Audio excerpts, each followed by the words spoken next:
Hi, my name is Charlie Pendorf. I am from the Hydro Farm. We are a small hydroponic farm located in Churchville, Maryland, right on Route 22. So I am a firefighter paramedic. I've worked as a paramedic for well over 12 years. One day, as it may have it, I got injured and I got a bunch of bolts and rods in my back. And during the time that I was injured, I had a lot of time on my hands where I had an 8-month-old and she was eating strawberries like crazy, and I thought to myself, where do they come from? And how far do they have to travel to get here? And I didn't like the answers I was finding. So I started to learn how to grow them hydroponically for myself, and it just took off from there. Hydroponics is how you grow plants and produce without any soil. We use inert material to give the plants structure. We supply the plants 100% of the time with water and a nutrient-based solution mixed into the water.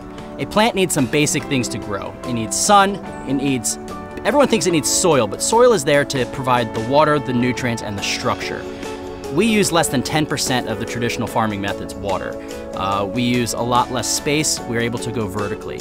So there's a lot of great benefits for it. If you provide a plant everything it needs at all times, you're going to have a better product.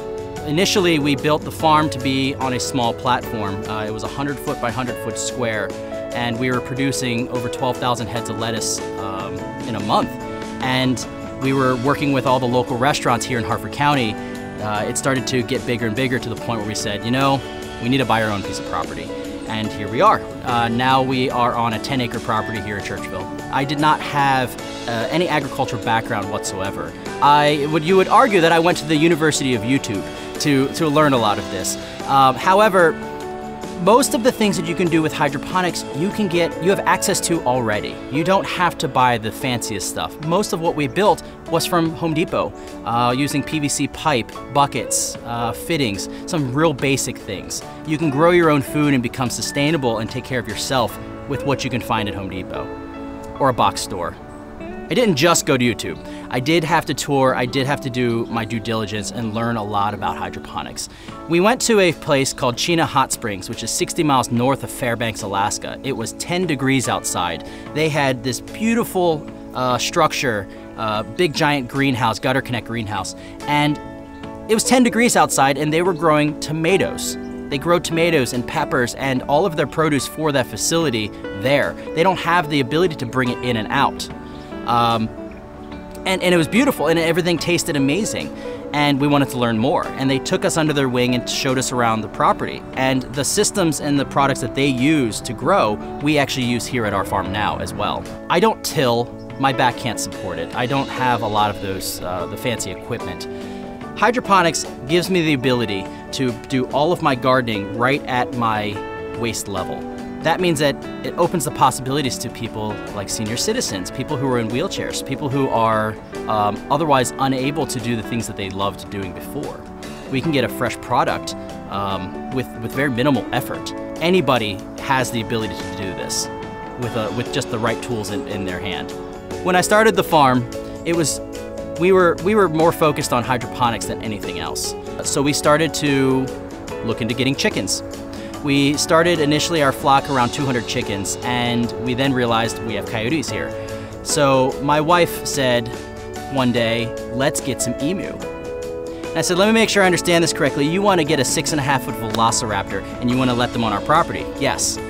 I don't know if I want to do that necessarily. So we compromised and now I have 10. And they surround my property around the chicken area, and I have not lost a chicken to a predator. They live symbiotically, they eat the same foods, and it's actually kind of a nice addition to our farm. Emus are actually very friendly. My daughter is regularly in there with them. She feeds them out of a small little coffee can, and we have people who are constantly coming to the farm to meet them. The biggest question that I'm asked is, why emu? In addition to our use for a predator protection, they are actually a USDA red meat, and while that not necessarily is what we want to get into, they are deemed by the American Heart to be one of the better meats that a very lean red meat that you can get. I've been working with a lot of students from North Harford High School where they come and they do their supervised agricultural experience, their SAE projects here on the farm, where they can explore the different portions of their projects. We give them the freedom to use our property for education. I have 4 students from Aberdeen High School from the Science and Math Academy, and these 4 gentlemen built a geodesic dome at the front end of our property. The plan is to automate it with coding with small computers and to create a self-sufficient greenhouse. Their idea is, if we were to colonize Mars, what would that look like? And how would we be able to grow our own food to support the mission? They are actively working to figure out other ways to heat it. Instead of using geothermal, they actually are, we have one of the gentlemen is actually going to heat the greenhouse using decomposing mulch because it produces a ton of energy in the center of that pile. They're going to circulate pipe through it and then actually put the heat inside of the house. The students from North Harford are going to act as the astronaut or the Martian in this aspect, where they can receive an email from Mission Control over in Aberdeen High School to say, this is actually what needs to be fixed. We've been getting a lot of great support from our local community. I really encourage everyone to come and check out the educational opportunities here. So here at the Hydro Farm, we've only been at this location for 1 year. We've gotten a lot of ground, made a lot of ground here with the help of our friends and family. The hope is that we can expand our aviary and our poultry operation to the back end of the property here and to be able to put up a few more greenhouses for the hydroponics. We also would like to have seminars where people can actually come here and do some more learning about how they can become self-sufficient, especially in the wake of the coronavirus. We have a lot of programs going on for education. I encourage you to kind of check out our Facebook page at facebook.com/The Hydro Farm and see how you can grow with us.